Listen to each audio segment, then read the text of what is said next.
Every town has a ghost story that's been passed down through the generations. But what if those legends were true? My name is Miranda Young, and I'm the Ghost Biker.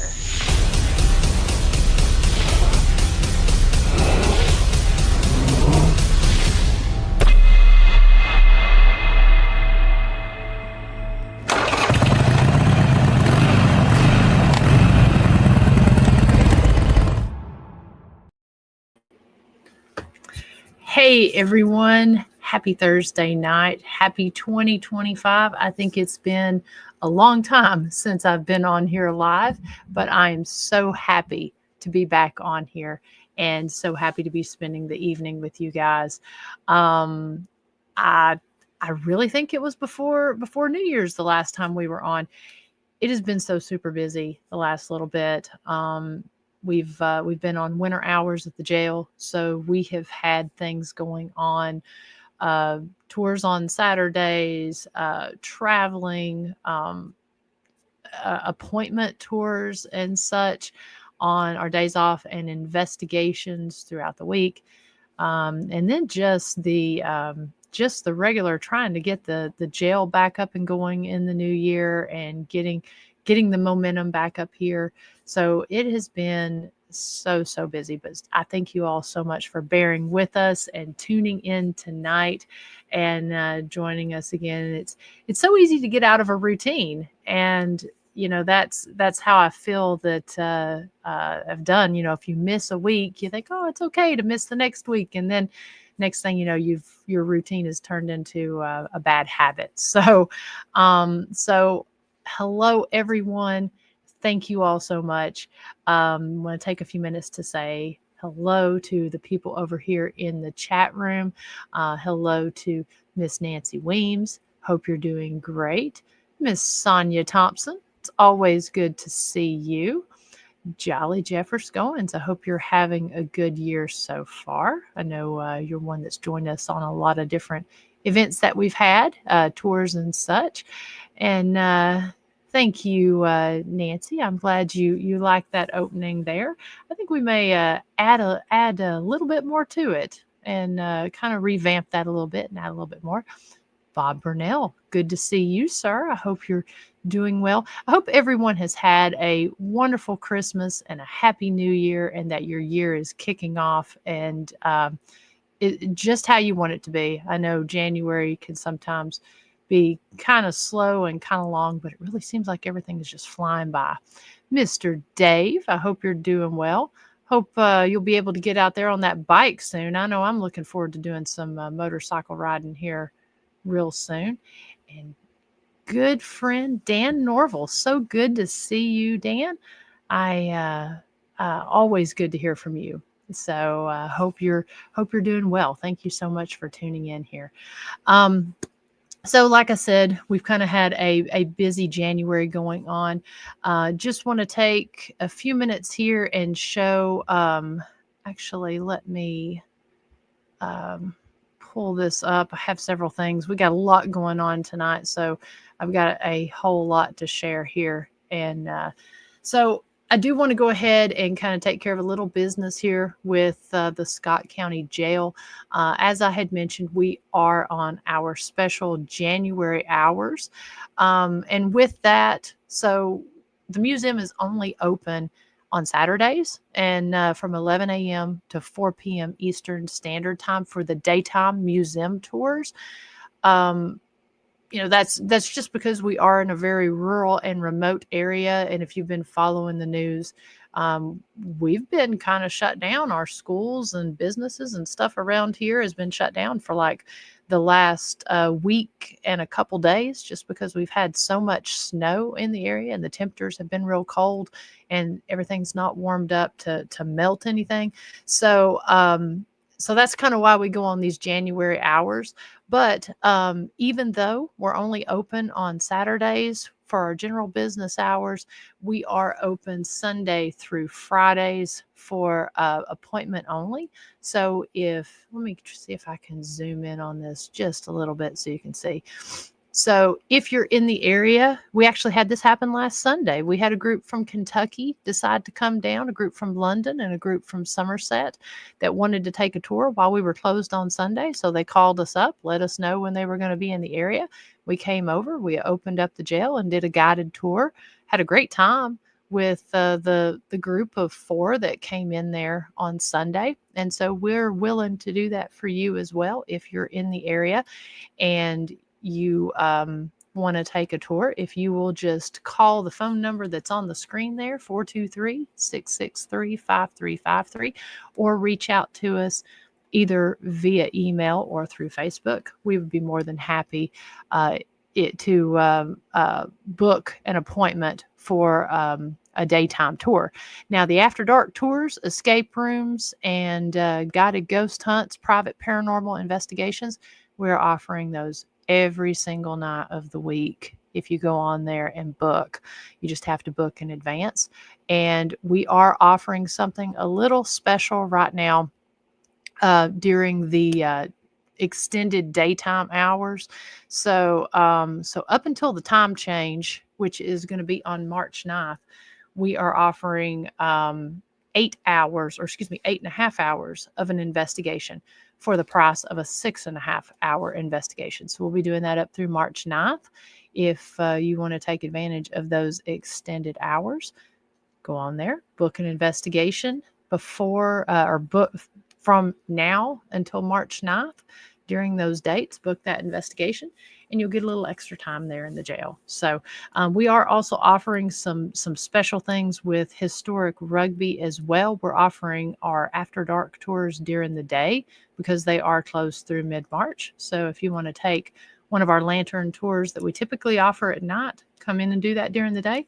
Or if you would like to do a guided ghost hunt, private paranormal investigation during the daytime hours when we would typically be open, which we are closed now. If you want to try to do something a little bit different during the day, we're doing that as well. So we've got all of that information up there on our page, or you can just call us up and we'd be happy to set you up there.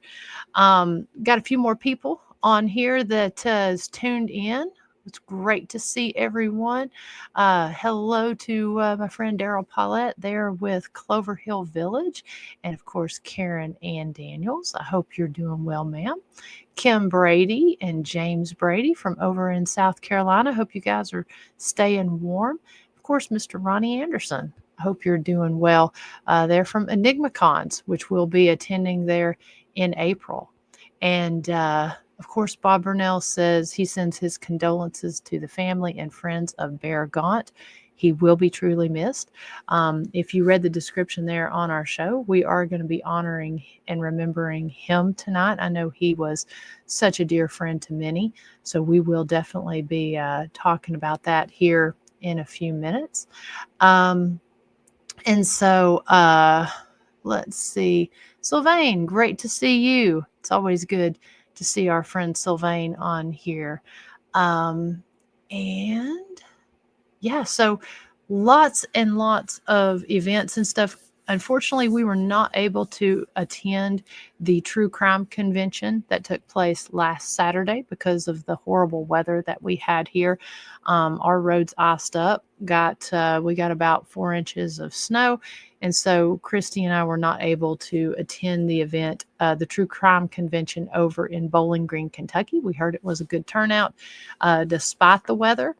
I know that they did have people doing their presentations via Zoom, but from all accounts that we've heard, it was a good event. But we hope that you will plan to join us on some of our other events that we've talked about. We don't have anything planned for February, but starting in March, March 29th, we will be attending Vet CityCon in Bowling Green, Kentucky. And we're going to see maybe if I can get Chad on here to talk about that event that will be coming up. But we will be setting up with the jail with Ghost Biker Explorations. Hopefully, fingers crossed, that I'll have new merchandise for Ghost Biker designed by that time. Some pretty cool biker swag that I'll have set up by then. And then also we have the event There in April, we have EnigmaCons, which is going to be taking place on April 26th up at St. Albans. I know that Bedford Paranormal, Daryl Paulette, Ronnie Anderson, those folks have put a lot of work into that event. We'll have all that information set up on the events page where you can go and you can get your tickets, you can book your investigation, do that sort of thing. We'll have all that set up here very soon, but they've got a website. I will put the links here in the comment section. And then, of course, in May, on Mother's Day weekend, we'll be traveling to Wisconsin with Barnaby Jones and Wisconsin Caps, which will be the Cryptids, Anomalies, and Paranormal Expo up there in Appleton, Wisconsin. So that's coming up. A lot of cool things coming up. We are working really hard to get other events at the jail set up. We're trying to get a full motorcycle ride schedule set up that we're going to be offering at the jail, as well as our Blessing of the Bikes, which will take place there in April. A lot of things that we're trying to get scheduled here. We're trying to utilize the month of January. Chris and I have also been working to get new exhibits. If you come to the jail in February, if you come now, you will see some new exhibits, but we're working on getting all of that. But by the end of January, we should have at least 10 to 12 new exhibits up inside the jail. We've got new rooms open for investigations, and we are also off-site during the investigation. So a lot of really cool big things that we're working on that we're staying busy with there at the jail. And then let's see, want to look over here. We've got Isaac on here, and he says we send our sympathy for Bear's family.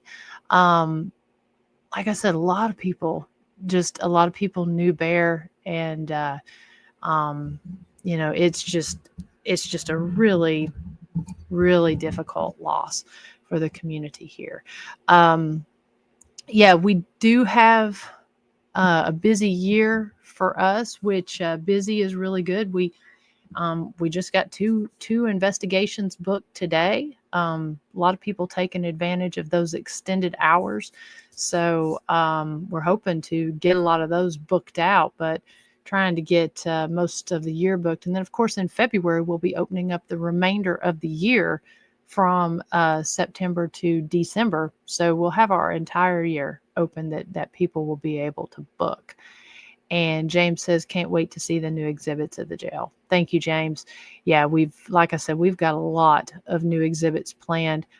It's going to take us until we open back up to our regular schedule just to get all these new exhibits put out, because we've got a lot of special things that we've got working on there. So got that out of the way with the jail there and with the events and stuff that we've got going on.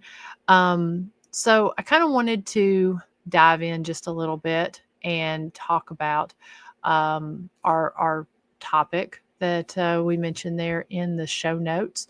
Let me just find my screen here. This is definitely a challenging show to talk about, because what do you say about somebody like Bear, that was truly a legend and a powerhouse in the paranormal community. Octagon Hall, a lot of you folks that are over in the chat room over there have investigated, visited, really have a connection with Octagon Hall. And Octagon Hall has lost some very important people over in a very short period of time. I feel very honored to have been able to meet both of the people that played a very important role in getting Octagon to where it's at, as just a beautiful, amazing museum, as well as a well-known, probably one of the most well-known haunted homes in in the paranormal. And of course, that is Octagon Hall. But yeah, Billy, I mean, I got to say, Octagon Hall was so when I started investigating. I was invited to join Paranormal Research Ghost Investigations (PRGI) out of Chattanooga. Wonderful group of very experienced paranormal investigators. They invited me to be there or to look at photos, and that's kind of how I started. Was these guys had been investigating for 5 or 6 years at the time, and they wanted me to analyze some photos. And so, that I'd always been interested in the paranormal, but that was my first taste of actually investigating. And so we did so many residentials. Being in the Chattanooga area, you get to investigate a lot of places that's got rich Civil War history. So we did a lot of local haunts there in that area, in the Chattanooga, North Georgia area. And then we did a lot of residentials. And the very first commercial location that I got to investigate was Octagon Hall. And it was so cool because I can remember hearing the guys from the team. At the time, I was the only female on the team, and hearing the guys talk about this location that they went to every year. They would always do a full weekend, 2-night investigation there, and just talking about the love that they had for this really cool historical place. And so I watched so many videos at the time. Paranormal entertainment shows, Taps and Ghost Adventures and all that was really big at the time. And so I watched any episode I could on Octagon Hall, reviewed all of our evidence, and was just so excited to take this first overnight trip to do an investigation. And when I went, I met Billy Bird, who's there on the left of the picture here. And as soon as I met him, I mean, he, came up, hugged me, and he was like, I'm real excited to meet you, sis. And he said, he showed me around. And that was one of the things I looked forward to every year, was that trip to Octagon Hall. Because if you've investigated there, the hall does not disappoint. And fast forward to about 5 years later, and I had the opportunity to meet Bear. And the spirits there at this location truly have a connection with Bear and with the team of Night Stalkers. I know I see Mr. Melvin Brazel on here, old hound dog from Night Stalkers. And he was on Bear's team and a very close friend. I'm glad to hear that many people came out to the viewing tonight. I'm so glad to hear that. And I'm not surprised that they did. But the minute I met Bear, it was, I mean, anybody can tell you, and I'm seeing the comments over here about the voice that he had and that laugh. His laugh was not just unmistakable, but it was infectious. And he could tell a story like nobody else. And the time, probably about anybody that went to Octagon Hall spent time sitting there on that porch listening to Bear, and sometimes some of his team members tell some of the stories about the things that they experienced on there. And Bear would tell the story, and he would tell you some of the most unbelievable stuff, and then he would just explode with this laugh. And he was also a mentor and a guide.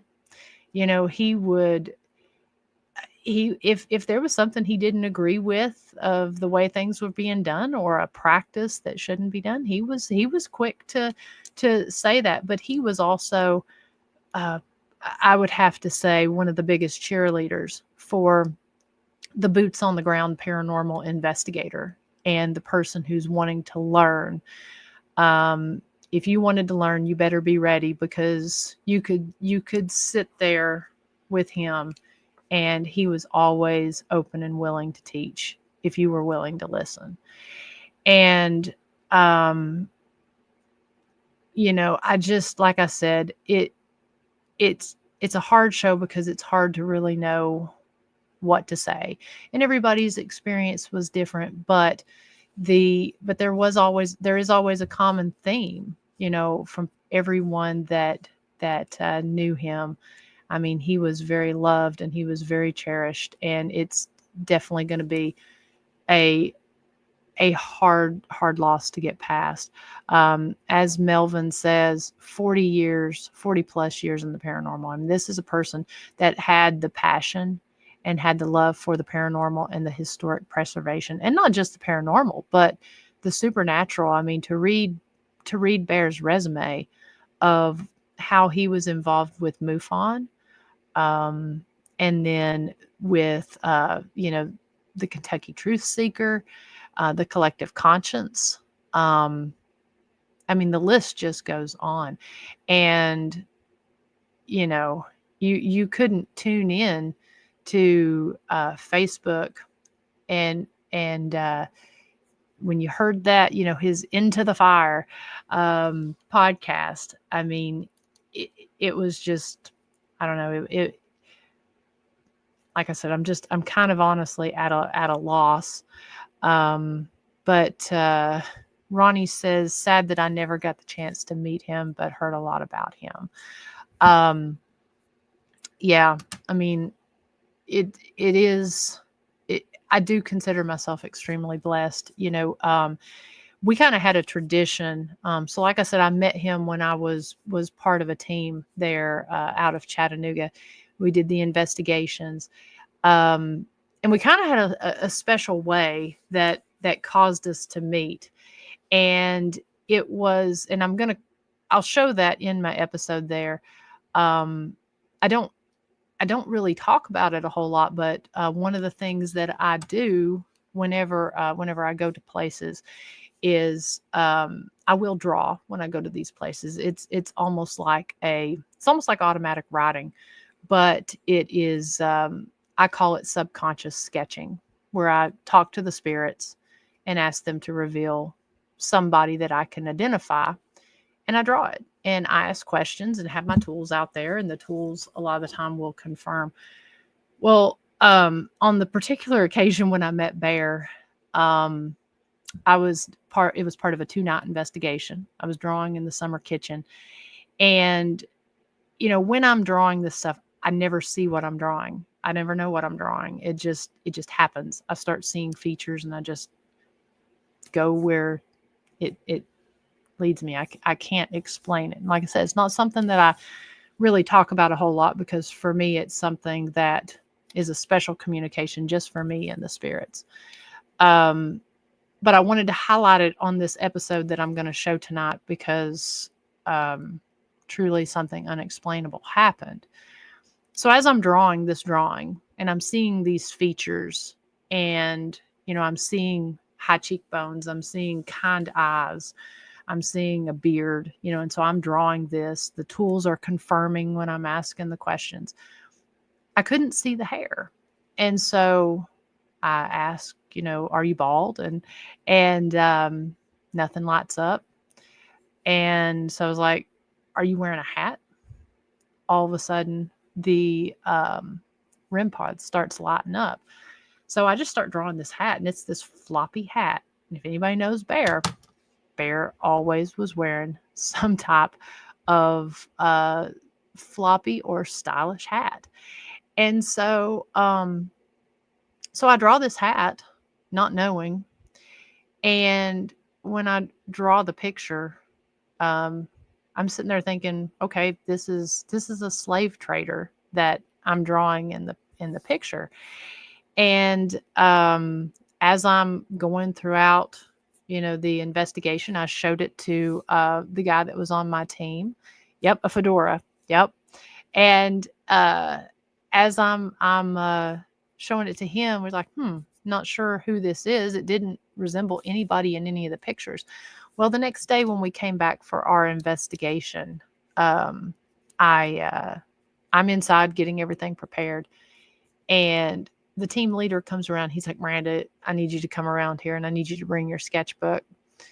And so I grabbed my sketchbook, came around the corner, and I literally met the guy that I drew. It was Bear. And so there's a picture, and we show it in this episode of what I drew when I met Bear. And both Bear and I, we laugh about this story every time that we talk about it. But I met him before I met him, and I truly believe that the reason I did was that the spirits there at Octagon Hall, when I asked them if they could show me something that that's special to them, that I can identify. And I meant identifying through picture or identifying through something. This is still a new thing for me. I think they showed me Bear, because they had that special connection to him. And then hearing him tell the stories about the spirits that he had connection with there at Octagon Hall was something that it made perfect sense in the moment. And so through time, that friendship grew, and it developed. We became colleagues. When we opened the historic Scott County Jail, he was the first person to reach out to us and say, send me your flyers, send me all your information, because we want to get the word out for what you're doing. And he was a constant sounding board. If we ever had any questions about what we needed to do, he was the first, and he would have us on his show. I just saw Melvin's post here or comment here, Into the Far. He would have us on that show so that we could promote what we were doing. Like I said, he was such a big cheerleader for us and for so many people out there. I was truly honored last year. I drew a picture of the hall for him, and he reached out and asked if they could use that as their logo and their sign. And I can't tell you how touched. And then recently, I had the pleasure of working on their new website design, working very closely with him and Beth, and taking their vision and updating the website. So that's something that's so special. His belief in me and giving me that opportunity to be able to do that is something I'll never forget, and something I will very much cherish. I'm not going to lie, when Bear reaches out to you and asks you to do something, it's not just honoring and humbling, but it's pretty damn intimidating, because, it's Bear and it's Octagon Hall. And so, I was a little intimidated by the project, but like I said, very, very honored to be able to do such a special thing and to work so closely. So,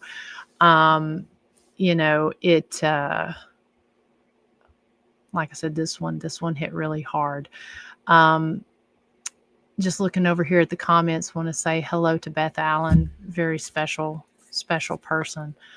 I hope you all are doing okay. Thank you all so much for the condolences here. I do want to share, before we get into sharing the episode there, we shared links there in the comment section. I know that we have Bear's Obituary in the links there. So you can go on and you can read about Bear, the services, that sort of thing. They did have the visitation today, and I believe that went till 8 o'clock tonight, and then the funeral is tomorrow. So that's going to be, I believe, at noon tomorrow. They're doing visitation. Let me just make sure I get that correctly here. They're doing visitation tomorrow from 8 a.m. until 12 p.m. Central Time, and the funeral is going to be at 12. Unfortunately, I know Chris is going to be able to go up there. I'm not going to be able to make it because my mom is having a surgical procedure tomorrow, so I'm helping her out with that tomorrow.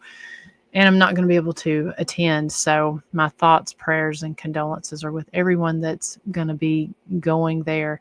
And just know that I so would have wanted to have attended. And then also they do have a GoFundMe set up to help with funeral expenses. We have that link on there. People can go in and they can donate to that. We do have that link on there. If you have any questions, let me know. I'm not sure, who all that is set up through, but I can. The link is in the show notes, and if you have any questions, then we can get that to you guys. And then. Bob, you never know. That is always very possible. Um, and see, I'm just looking over here. Thank you, Beth. That means so much. And then thank you, Night Stalkers. Such a great paranormal team. We do have the links to all of that in the show notes. Guys, go on and support Octagon Hall. These locations, being the co-owner of a location, doing those investigations, going and visiting the museum, that sort of thing, that helps us keep the doors open. And that's the same situation with Octagon Hall. I have the link to, let's see, I'm double checking these links here. I've got the link to the new website on here, where you can go in, you can book your investigation, you can donate, you can see the different events. Octagon Hall always has great novice hunts and great events there. So all of that information is on here on the website, and it's a simple, easy website to find, octagonhallmuseum.com. So, yeah, all that different stuff is there in the show notes. Let's see what else we have here. We've got folks posting their condolences. Cameron, thank you so much, and thank you for the video that I know you've. I can't wait to see it. He's put a video together. He's investigated at the jail. I know he is a dear friend of Beth and Bear, Night Stalkers, Octagon Hall. I definitely wish I could have made it up there. Like I said, this is a hard one for so many. Beth says, we will be over at Simpson County Historical Society after the funeral. If anyone wants to come share in some fellowship and share stories about her Papa Bear. That, I think that is so fitting and so fantastic. Like I said, I know Chris is coming up, so I'll definitely make sure to let her know that y'all are doing that. Of course, you'll be seeing her tomorrow. But what a perfect special way to honor someone, because I know just how many hours and how important all of that was. So I definitely, would love to hear about more of your experiences with him. I've, it's a bittersweet thing. I've enjoyed seeing all the posts because, you know, with Bear, he was somebody that, I mean, you want to talk about a celebration of life. He is truly someone to be celebrated, and through his research and all that he's done.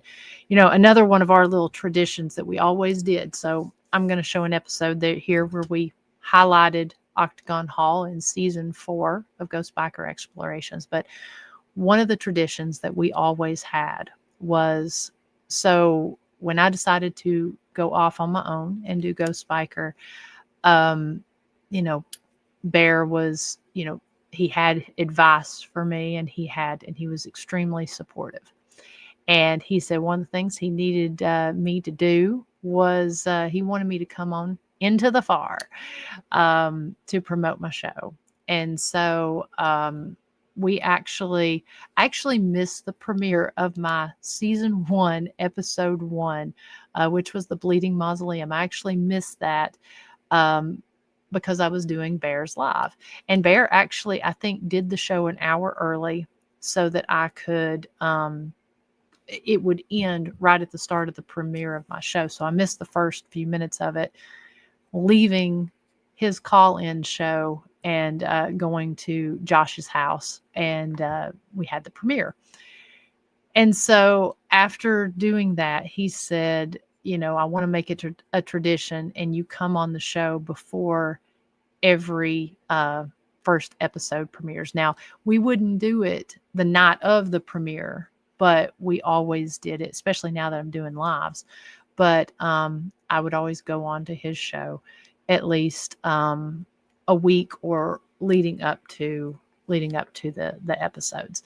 And so I was really excited to be able to highlight Octagon Hall.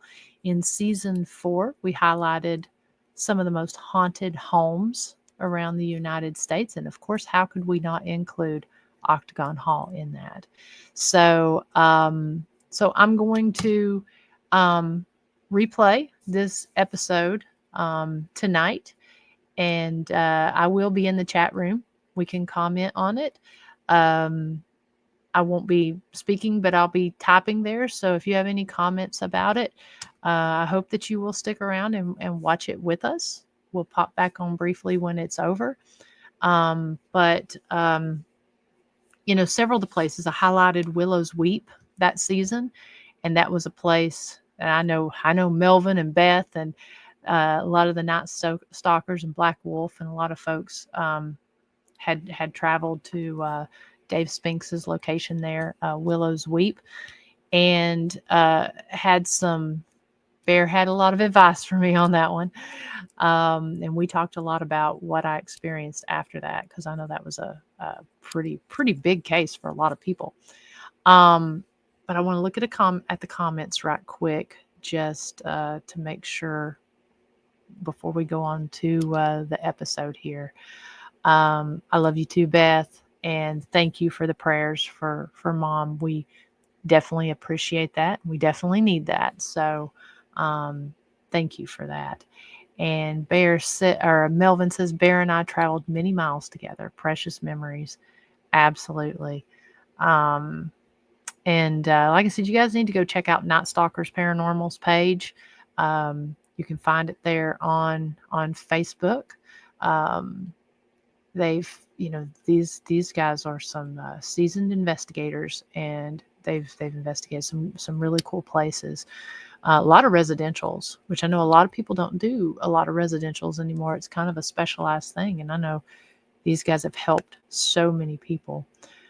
Jolly says, my first ghost hunt was at Octagon Hall with me. That's right. That was the event that Chris and I did up there, I guess, two years ago. I was mesmerized hearing him talk about the history of the hall and the laugh. Loved the laugh. I'm really glad I got to meet him. Condolences to his family and friends. He's well loved and will be missed. 100%. What a wonderful story there. So if you've had an experience, please feel free to put them in the comments right there as we're watching this episode. And like I said, please stick around.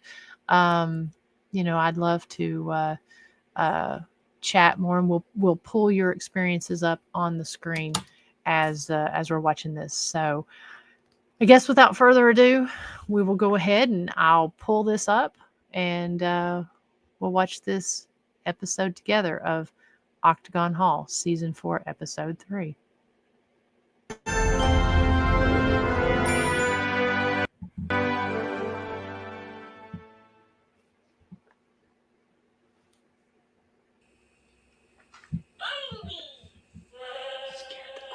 I'm sorry. Tell me before you do that.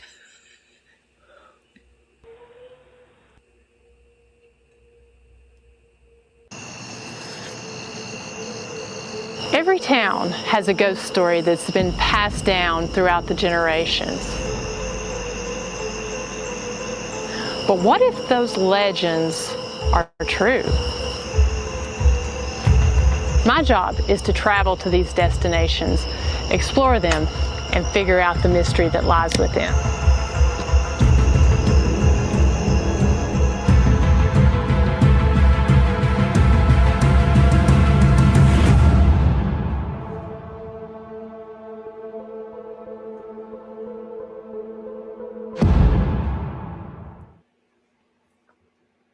Our next stop this season takes us to a house in Franklin, Kentucky. Located in south central Kentucky, Franklin is situated just south of Bowling Green and just north of Nashville, Tennessee, and is named after founding father Benjamin Franklin. Like the house I investigated earlier this season, this house also has a unique architectural build. It's none other than the infamous 8-sided Octagon Hall. Andrew Jackson Caldwell began construction on Octagon Hall in 1847 and completed it in 1859. Today there are only 63 Octagon houses still standing, with this one being the only brick constructed still standing in the southeast. The house is 95% original, and it served as a residence, Masonic lodge, safe house, and field hospital during the Civil War. On the property sits the original home, a slave quarters, a detached summer kitchen, as well as multiple barns and several different cemeteries.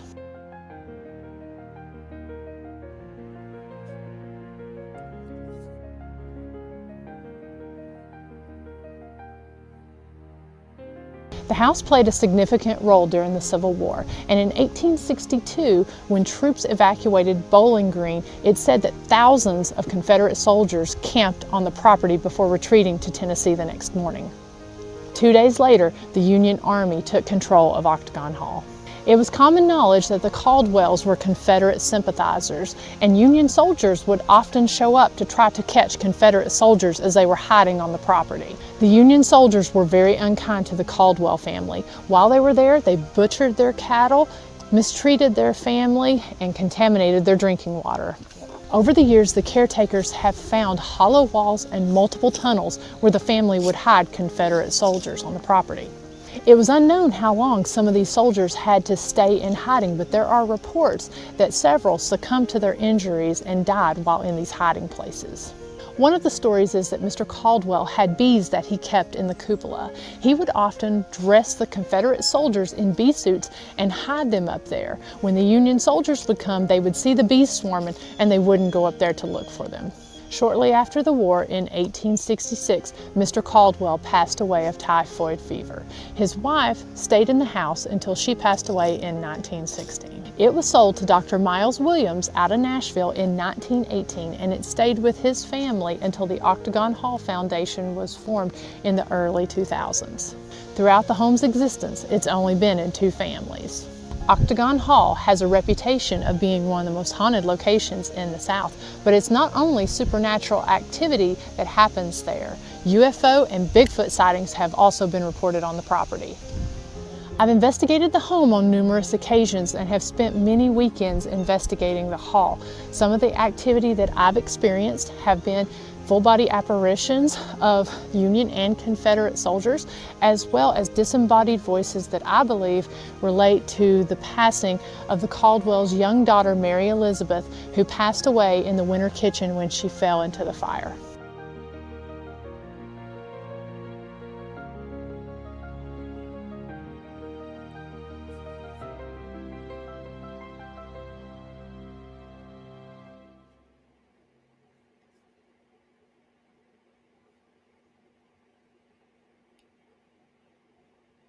There. Yeah. So the painting fell. Yeah, painting fell. Well, this wouldn't be the first time I've visited a location and a picture fell off the wall. Yeah. There in Kosciuszko. Yeah. And we'll get them started.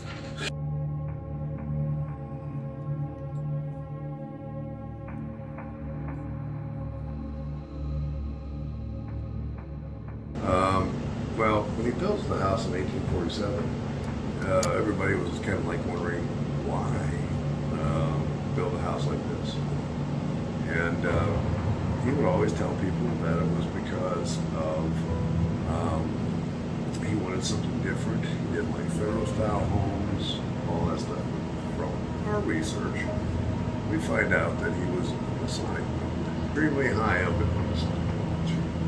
And when you're that high up in the Masonic Lodge, he was higher than, 32nd degree Mason, the high, 3rd degree Mason. He was in charge of building this home. And we were discussing that, and I still think that he knew things about this property. This property is ancient, and the things that we have seen here and deal with, and the activity is so strange that it makes sense that it's ancient old property. Limestone, water, ley lines, all kinds of different stuff. There's living here, caves, and the house is very simple. Mm-hmm. It's got 13 stairs. I won't tell you where that is. There's 13 stairs in the house. Tragedy was about the house in the early years because of his first wife. His first wife, Lizzie, what I call her Lizzie, her name was Elizabeth Akers Caldwell. At the age of 30, dies from typhoid fever. Mary Elizabeth is downstairs in the working. And we don't know if she's playing, cooking, whatever it was. But what happens to her, embers come out of the fireplace. There's 10 fireplaces in this house. That happens, her dress catches on fire, and she burns. Doesn't die right away. Lives for 7 agonizing days. And then joins mom out in the rock wall out there. The third, Andrew Jackson Caldwell Jr., 18 months old, falls down the stairs and breaks his neck.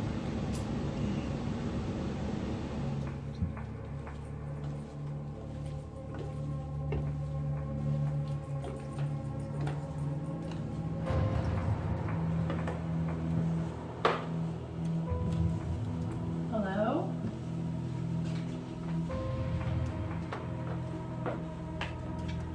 I get a lot of cold chills when I walk in here. Alright. My name is Miranda, and I'm going to be staying with you tonight.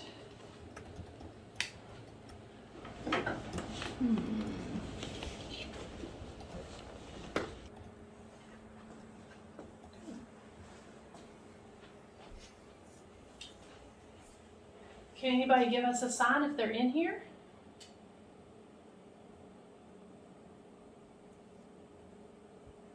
Can you turn this flashlight on? All you have to do is come up and touch it. We're going to come back in here and talk some more with you guys and see if we can get some interaction.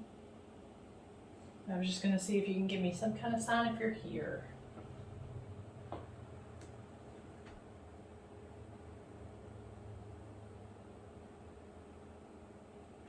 Okay, we'll be back. All right, let's see here.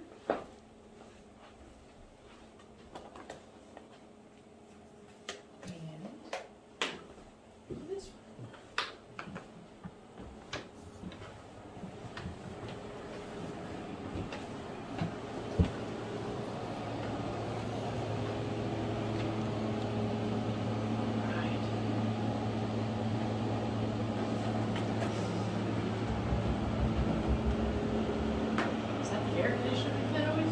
No. Did you hear that? Yes, I did. That was loud. What was that? I don't know. Can you make that sound again?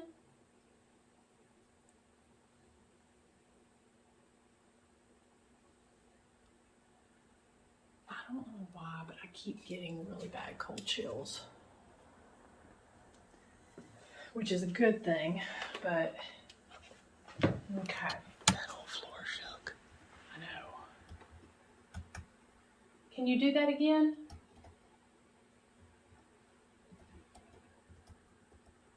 Is this your bedroom? Whose house is this?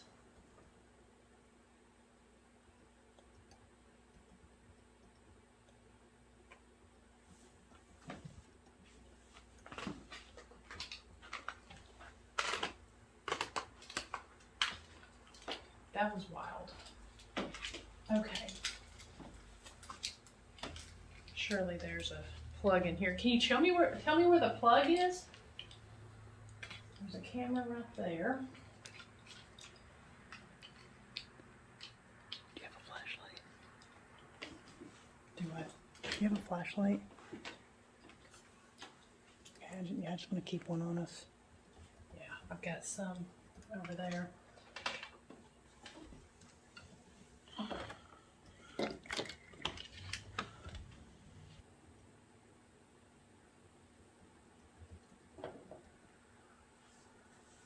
Let's see if that'll turn off. Can you turn this flashlight off? Or do I need to turn it off?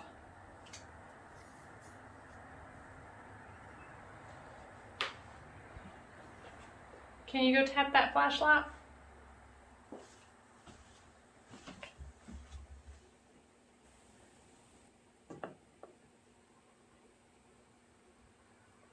Okay.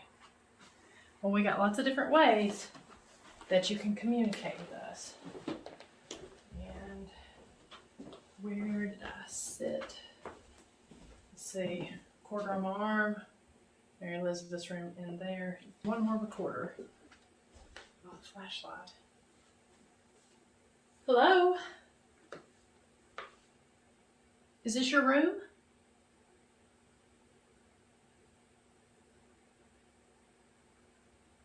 I'd like to thank you for letting us come and stay at your house. You're very hospitable.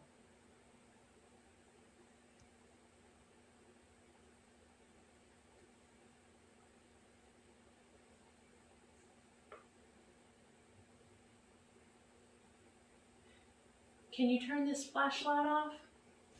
Just give us some kind of sign that you're here. I feel like you're watching us. Static recorder, Octagon Hall. Master bedroom.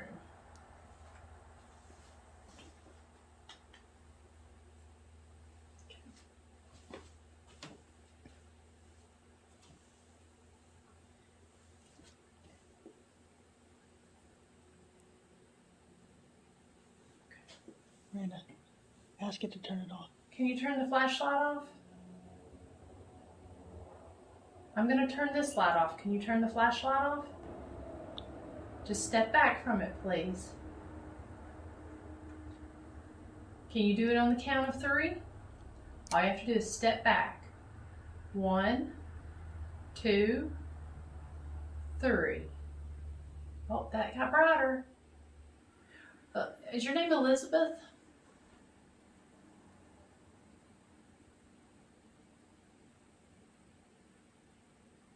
Mrs. Caldwell, can you please turn that flashlight off? How about Abigail?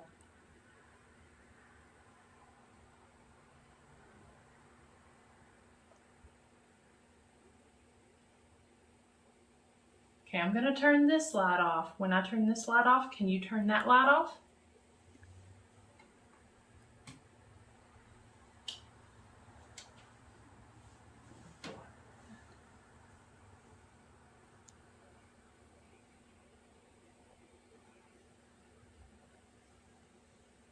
flashlight in there is on. I'm hearing a woman talk too.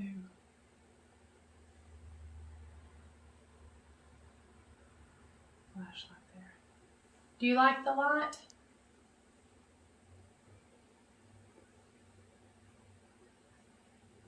Go ahead and step on back from it, please. We'll come back in here in a few minutes. If it's okay, I'd like to go talk to Mary Elizabeth, please.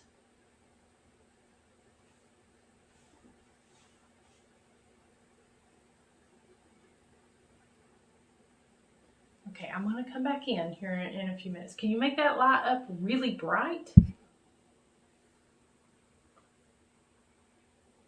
She's like, make up your mind. On or off. All right. Mannequins creep me out.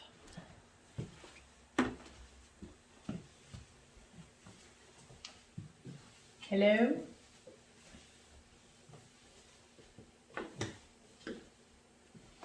Hi, Mary Elizabeth.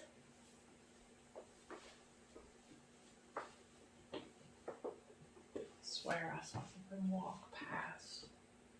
No, it may have been the reflection from the light. That was me.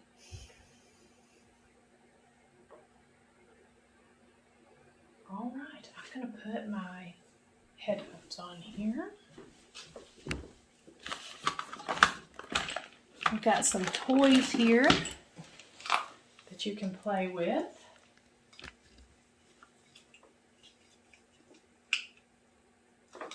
See all the pretty lights?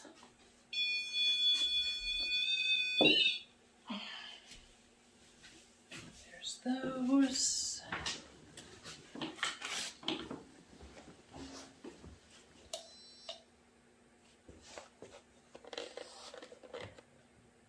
I've got this. I don't know if you've seen one of these. You probably have. All you have to do is just come up and touch it, and it will light up. Me and okay, let's see what goodies we've got. I know kids love this.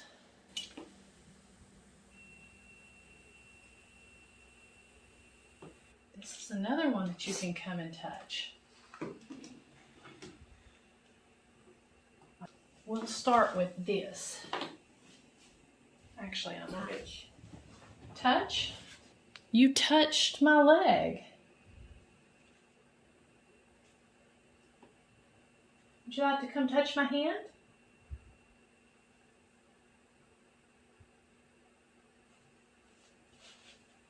You can come grab my hand if you like.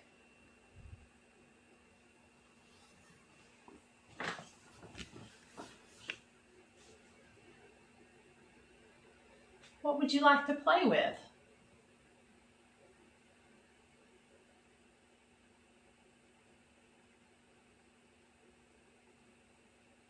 If there are any other children in here, if the little boy that plays in here would like to come play with us, just come up and you can touch one of these items and they'll light up all the pretty colors.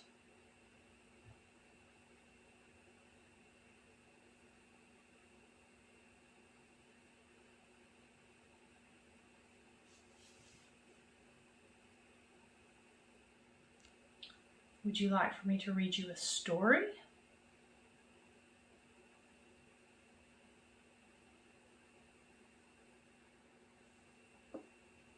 Or play hide and seek?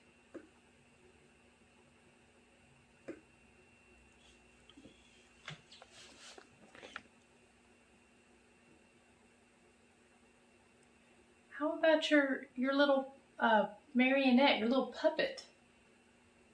Can you make that move?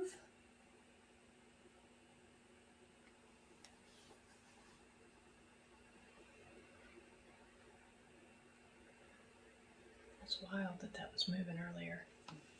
How about, oh, those are all good. I like this too. Let's see.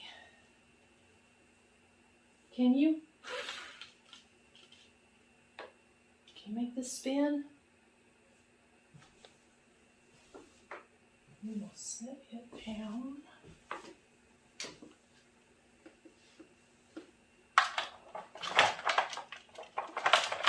Right there. All right.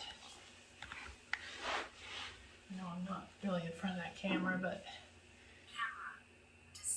camera and disturb. Threshold? Are you standing in the threshold?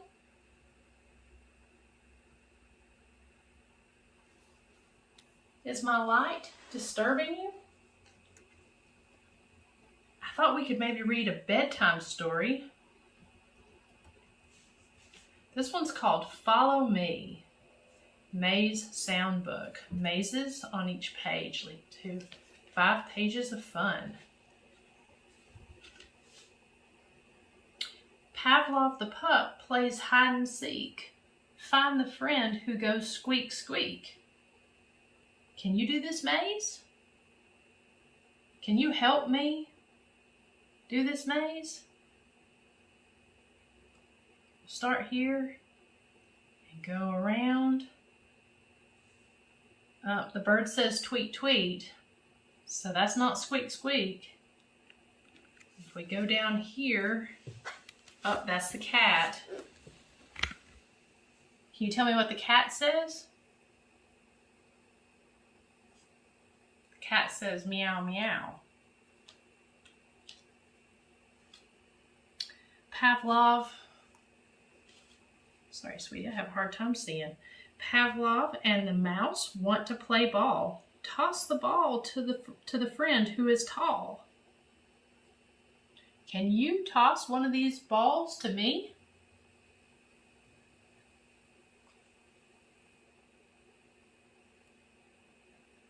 I swear that sounds like a voice.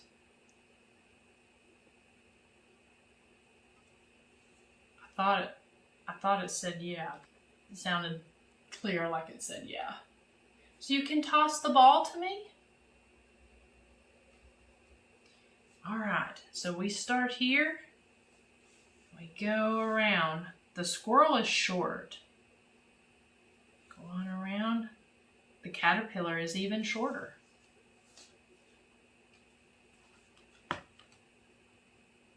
Pavlov and Beethoven play a game of tag. Tag the friend who flies zigzag.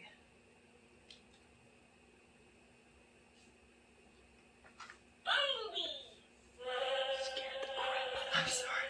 Tell me before you do that.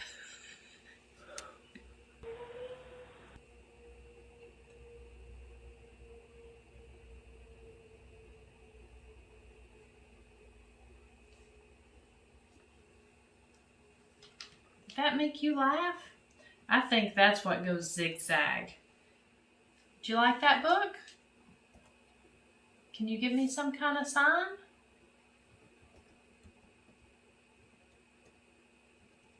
You can come up. You can touch this. There we go. See? I think you know about all this.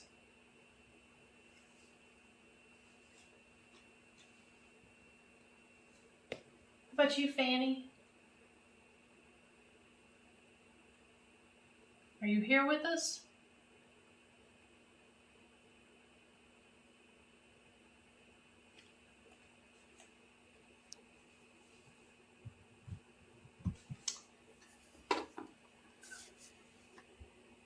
You want to play hide and seek?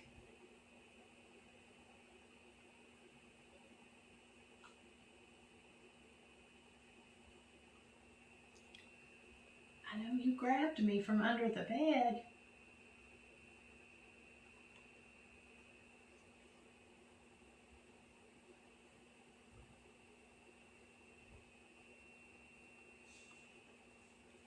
Are you hiding under any of these beds?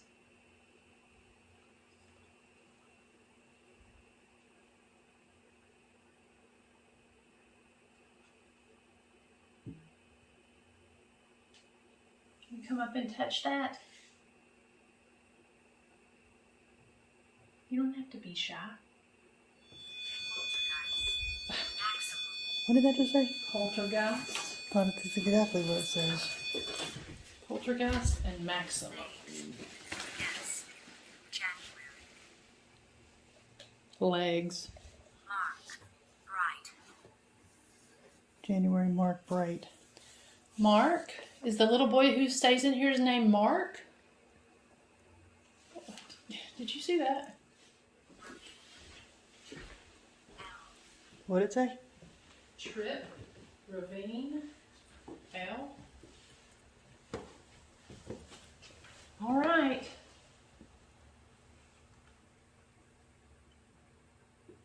We'll be able to hear if the if that goes off under the bed. Mm-hmm. It'll make a loud sound. Okay. Well, the flashlight's on, and that was freaking creepy. That mannequin standing there in the flashlight.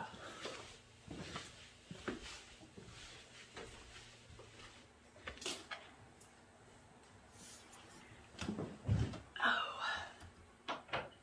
I hear that you often travel through there. I'm going to crack it open. Can you tell me whose house this is?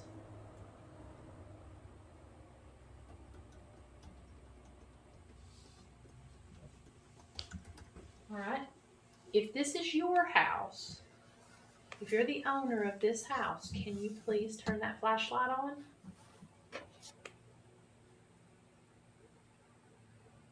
Thank you. Thank you. So that must be Mr. Caldwell. Do you mind if I call you Andy?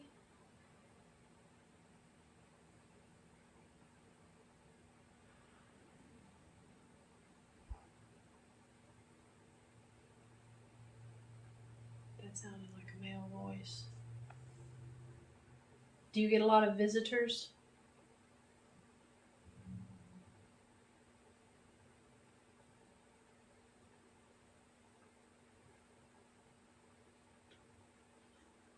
Sidebar, was that a car? Oh no, it sounded like a chair moving. It did.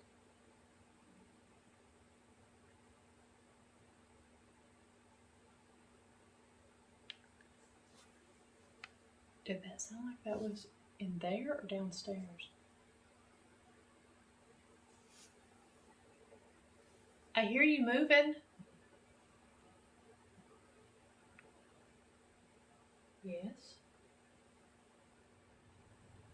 Can you tell me who the president is right now? That was outside, I think.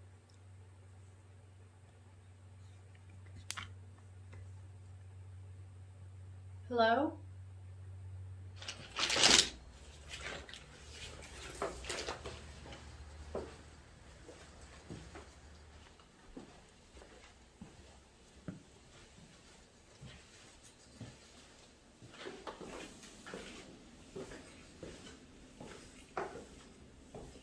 Plate, Lisa.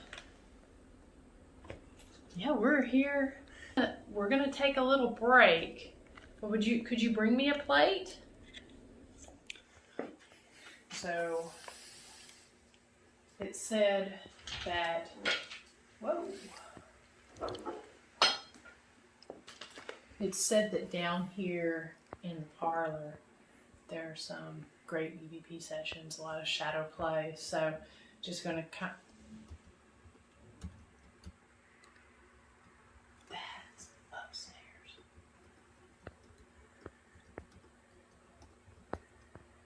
I hear you up there. Kind of loud upstairs. So I'm just gonna have some snacks, turn the lights off, do a little EVP session, and just kind of see if we see or hear anything.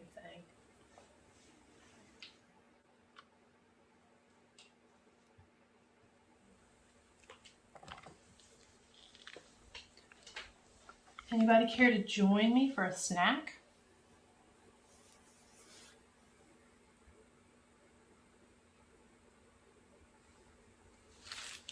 Sorry. No, you're fine. I guess we could sit that down.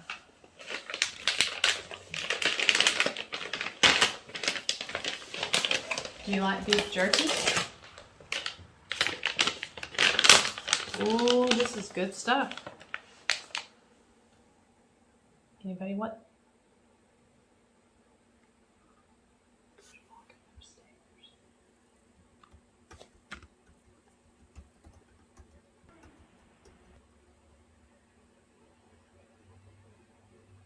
What a woman. Sounds like it's in there.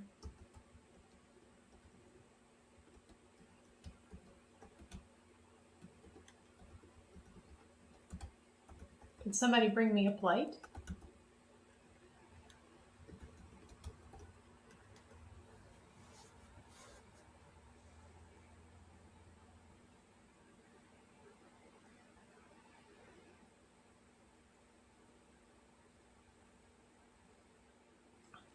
Is there somebody here by the name of Frederick?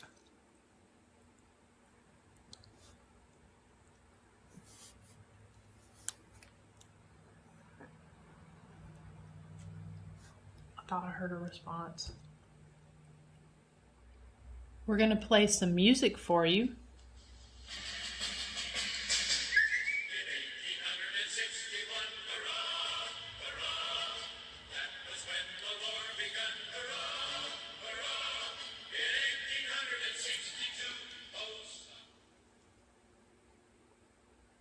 What was that?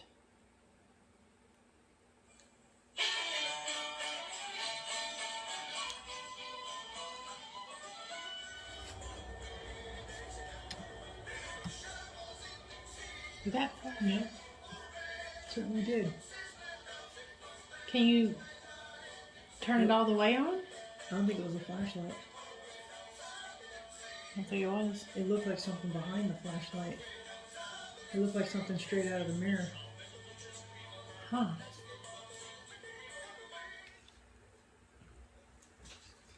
I feel like... Oh, there's a flashlight.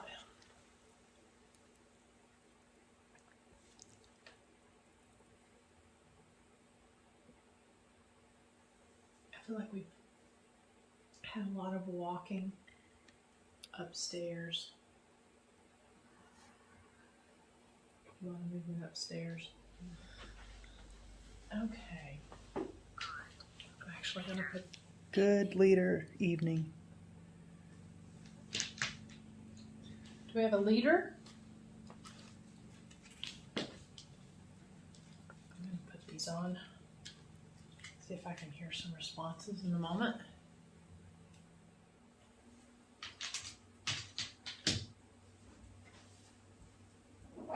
Keep hearing like an old man's voice.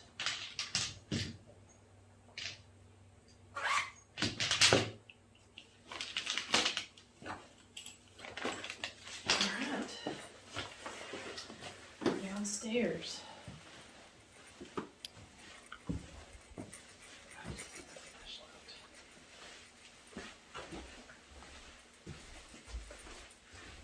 Creepy.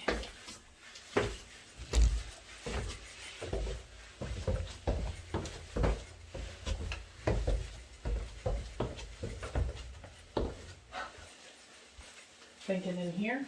Yeah. Ooh. Motion light just came on.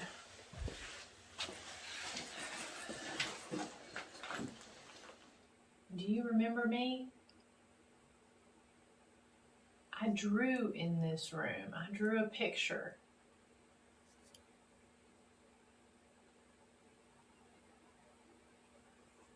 I asked you to describe somebody and you described Bear. Do you know Bear?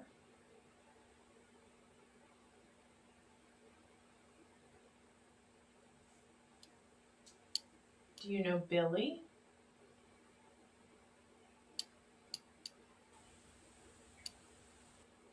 So you know Billy? You know Billy Bird?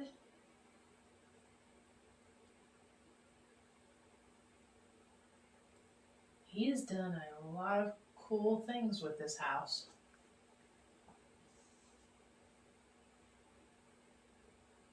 They are trying to share your story and keep it alive. And that's what I'm here to do. I'm here to share your story. Can you do this?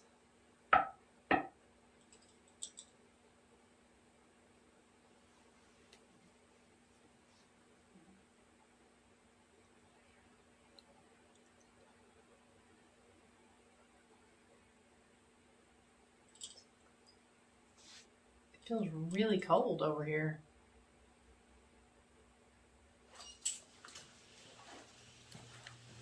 I feel like I smell meat cooking.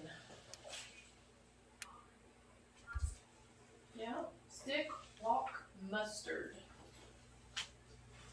What did it say? Stick, walk, and mustard. Do you have some mustard hanging in there? It's a weird word for a kitchen.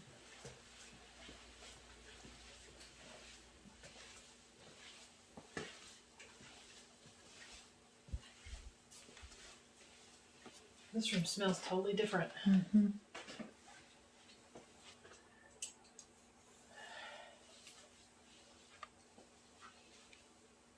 Whew, it's cold in here. It is different in here. Yeah. Would you like to have a drink with me?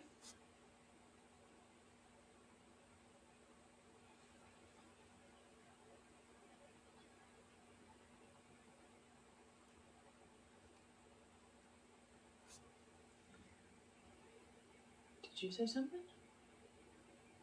I heard here or where. We got pressure. That sounded female. Okay. I'm not an orb person. Mm-hmm. Miranda, Did you hear that?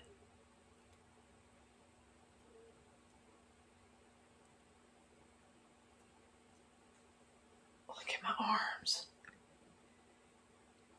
I don't know if you can see that. I can't. I was more focused on the orb that was just hanging out right on your face. Is that you? Mm-mm.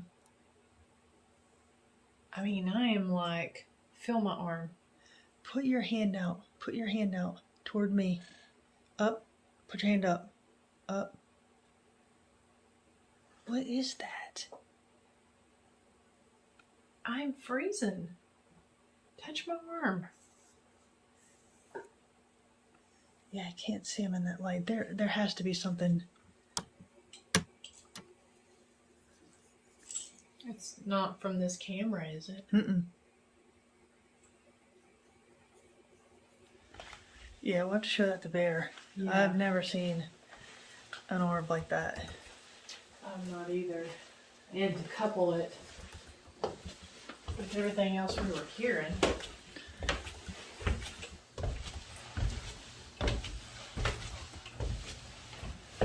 Yep, cold.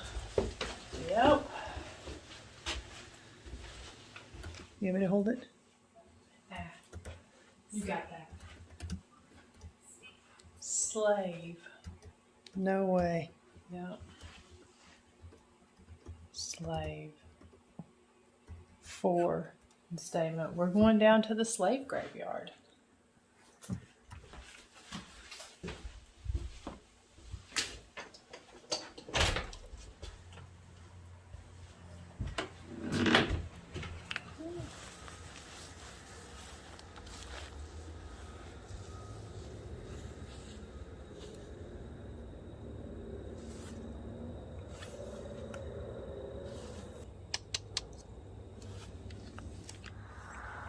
Whose grave is this?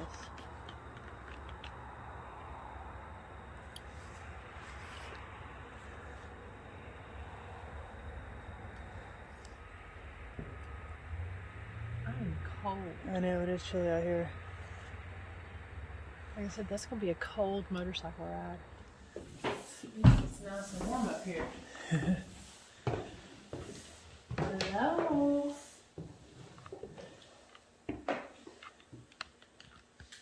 We're back.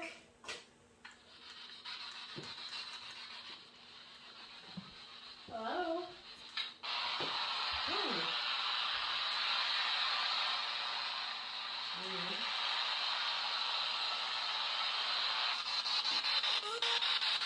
Hello?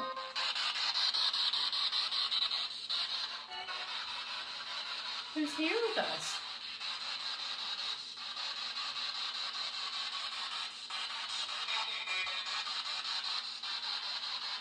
Is somebody? I know you're getting too much radio station. Can you give us your name?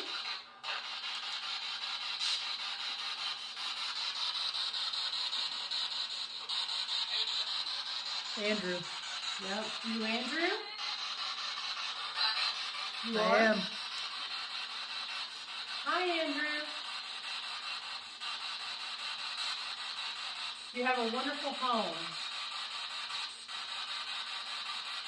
Can you tell me what shape it is?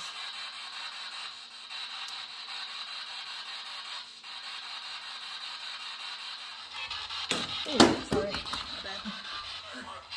It broke. Did you hear that? Yep. No, it didn't break. Andrew, what room is this? Hospital.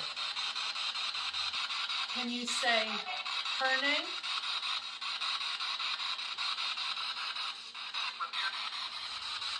How many fingers am I holding up?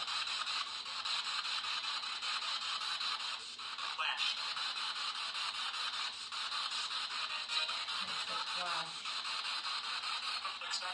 Uh-huh. Yep. See it?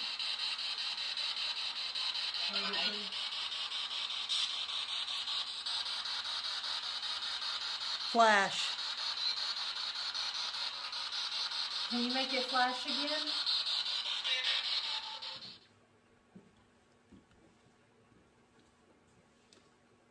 Hello?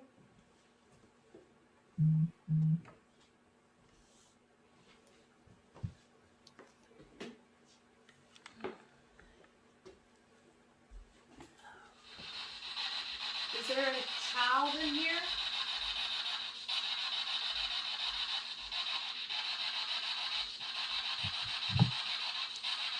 Is there anyone to come play with me?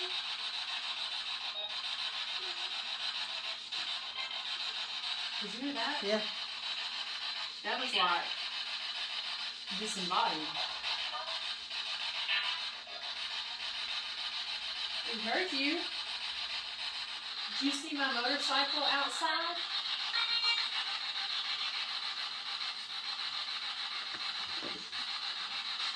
Can you see us?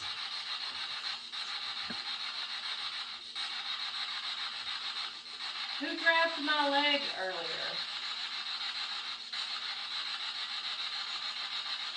Okay. What are we having for supper? Eat?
On my second investigation here at Octagon Hall, I had a really unique experience. I was experimenting with something I like to call subconscious sketching. It's like automatic writing, but with drawing and using paranormal equipment. On this night, I was drawing in the winter kitchen, and I drew this figure. The very next day, I was really surprised when I met the man that I drew. It was none other than caretaker Barry Gaunt, aka Bear.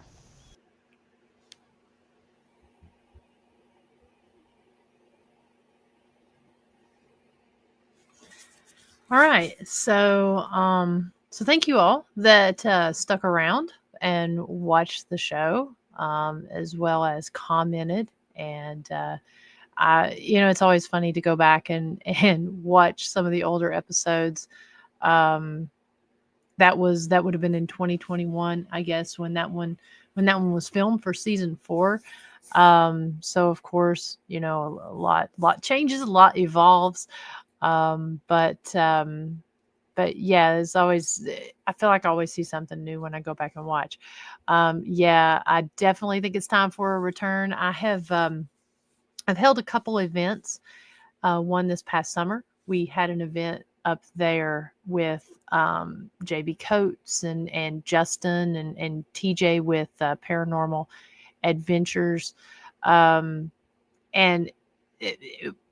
the activity was spot on that night, especially there in the hospital. Got a lot of activity.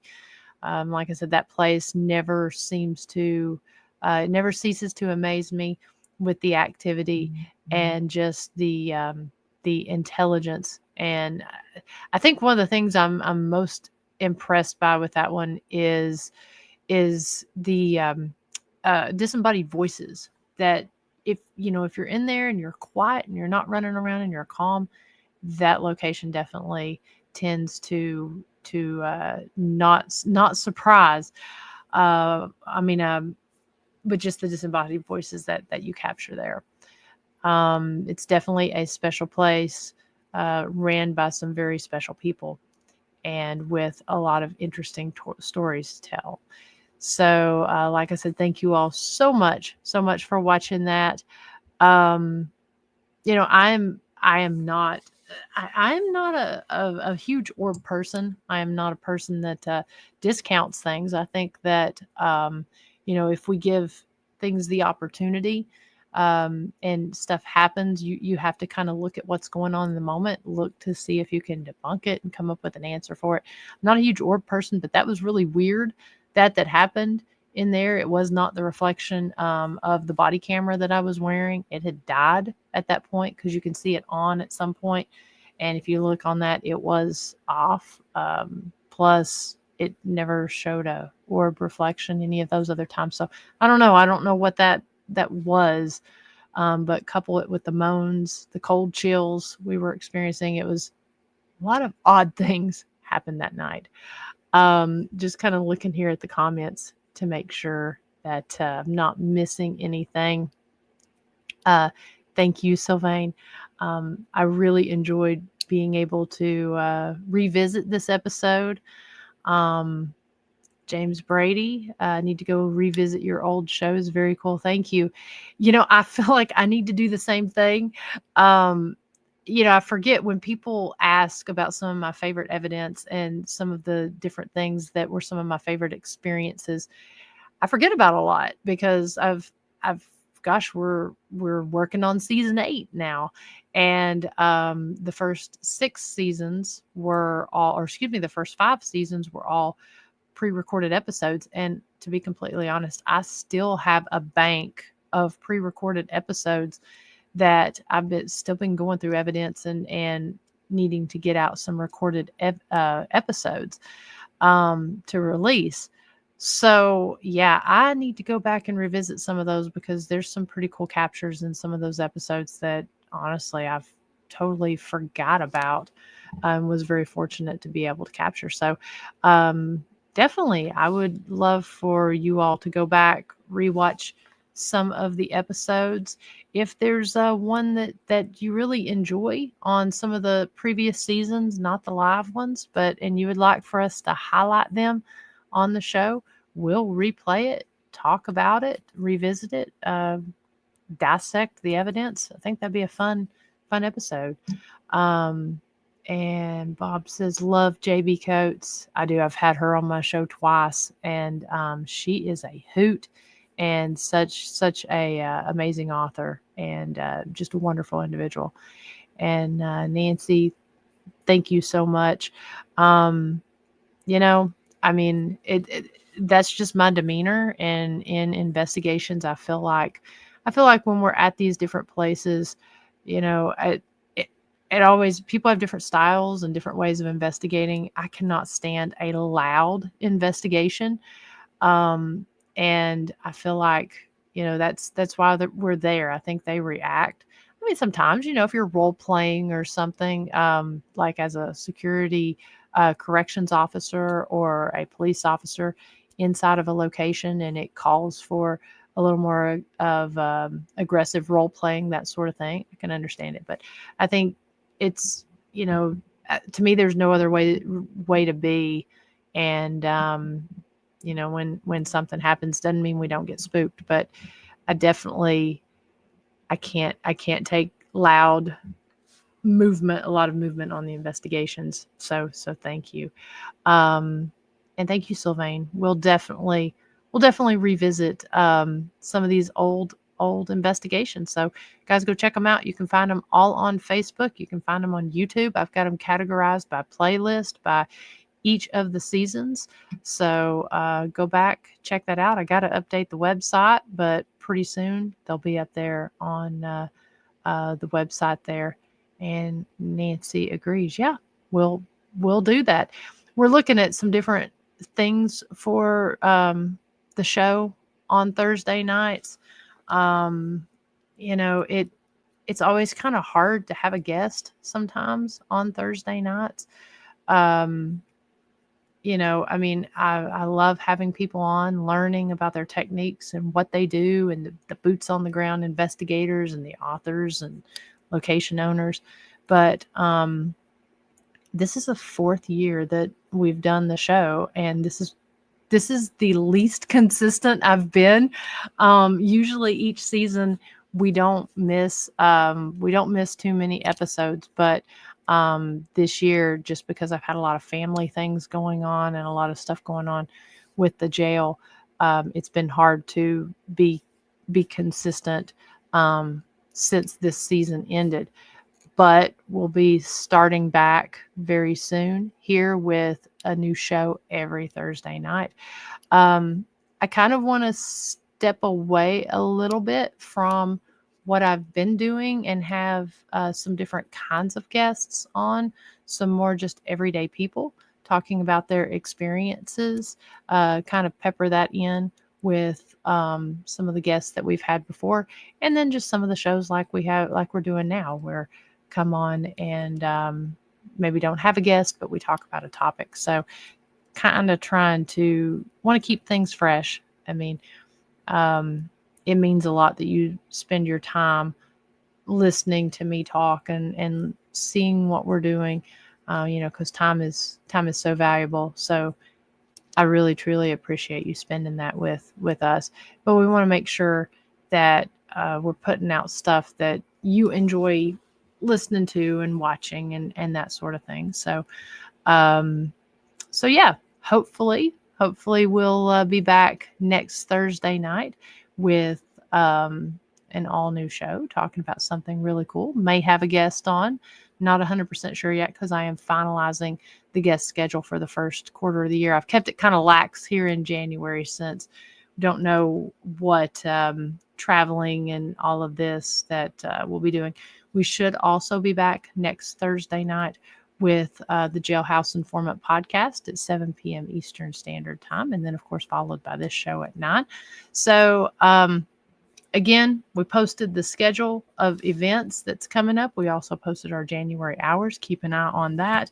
I'm going to throw up here on the screen real quick our websites where you can find more information. If you're wanting to book at Rugby or at the jail, you can go to historyhighwayshaunts.com and choose Historic Rugby After Dark, or Historic Scott County Jail, and it'll take you to those pages. And then you'll just follow the prompts on the pages of either going to the tours page, the paranormal page, that sort of thing. If you're looking for a tour and we don't have a date on there that you're looking for, if you want to take advantage of one of our day tours, reach out to us and we would be more than happy to accommodate on that.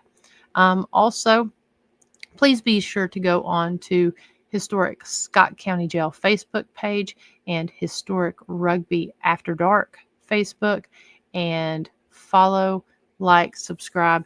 You can also go to the YouTube channel and follow on there as well, and watch any of our past episodes of the Jailhouse Informant podcast or on Ghost Biker Explorations. My goal has been also to kind of grow my TikTok channel, but like a lot of things, I'm a little late on that, which may be okay if the TikTok ban goes through. So, but if not, you can, if it doesn't go through, you can go and you can follow me on TikTok as well. If you just look up Ghost Biker Explorations on there. So a lot of cool, fun things going on coming up. I hope that everybody stays safe. I know we've got more weather coming through the next little bit. So if your area is being affected by that, I hope that y'all are able to stay safe. And let's see here. James says, thanks for sharing Dipsy Doodle with us in season 7. Kim and I may get to visit there this weekend. That's wonderful. That's wonderful.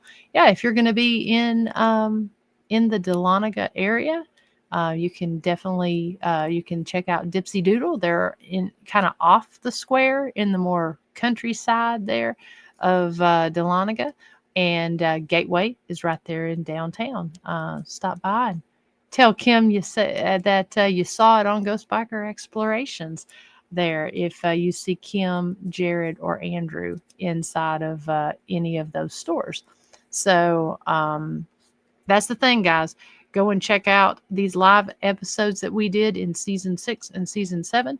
Check out those stores or those museums or those shops that we highlighted. Show them some love and show them some support, especially here going into the new year. I know that there's a lot of folks that would appreciate that. So thank you all again. We're going to wrap this up. I've gone a little bit longer than I intended to tonight, but I definitely appreciate those of you that stuck around, watched the episodes, and commented, shared your experiences. And again, Bear's funeral is tomorrow at 12 p.m. Central Standard Time. Prayers, thoughts, condolences to all of his friends, family, colleagues. They definitely need that right now. So definitely, guys, go on there and remember these folks.